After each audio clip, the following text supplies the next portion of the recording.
I'm going to talk through a progression of exercises that is going to move you towards getting your first press up. Now, this is not just something that I would do in isolation. I would do this alongside strength training of the chest, the triceps, and the shoulders as well. So if you're in the gym, things like the bench press, dumbbell bench press, chest press machine, cable extensions, skull crushers, all of those sorts of things are going to help develop the strength in the back of the arms and the chest that allow you to get your press up. But you can do this alongside that to help you get there. So to start with, we're going to do incline press ups.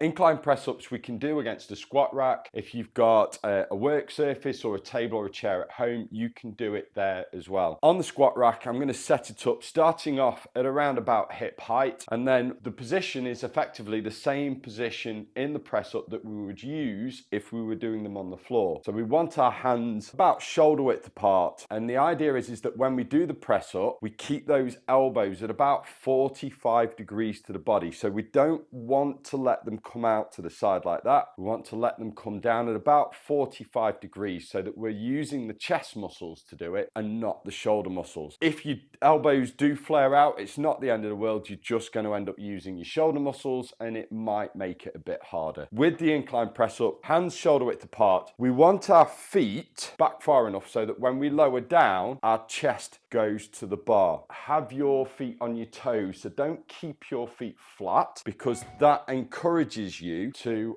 bend at the hips, and we want to keep those hips straight. So up on the toes, squeeze the glutes, keep the hips nice and straight, chest down to the bar, back up. And we're going to aim to do sort of 10, 12 reps. Once you can comfortably do a few sets of 10 to 12 reps at a certain height, we can then lower it down. So on the squat rack, it's easy.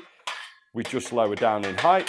Okay, now if you were doing this at home, you would obviously need to find different heights of surfaces, but we could do the same again. So hands shoulder width apart, up on our toes, feet far enough back, a little bit further back, so that the chest comes down to the bar.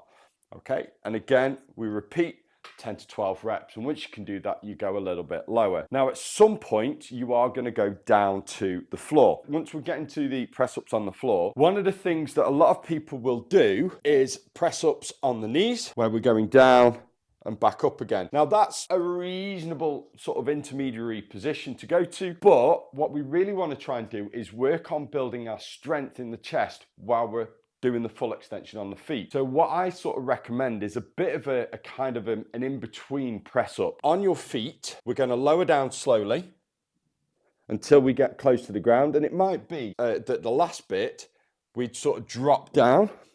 Then we're going to go to the knees and we press up on the knees. So up on the feet, slowly down to the knees, back up. And again, once we can do sort of 10 to 12 of those, then we will be getting on to being able to do 1 or 2 full press ups. Now, once you get to your full press up, your range of motion might not be great. You might only be able to do sort of a half or a 3/4 rep, but keep persevering. The more you do it, the lower the rep will go, and you can start getting into that full range of motion. Just as one extra point as well, now those negative press ups, they are a big jump. Once we're doing these at different heights, the negative press ups are quite a big jump. So it may well be that you start doing the negative press ups just slightly elevated. So if you've got something like one of these steps, we can use a step just to slightly elevate us off the ground. Negative press up down to the box, back up. So any slight elevation actually makes the press up a little bit easier. If you are doing those negative press ups on the ground and it's very, very difficult, then do try using the box just to make that slightly easier. You could use a bench, you could use a chair or whatever. Okay, give them a go. Let me know how you get on.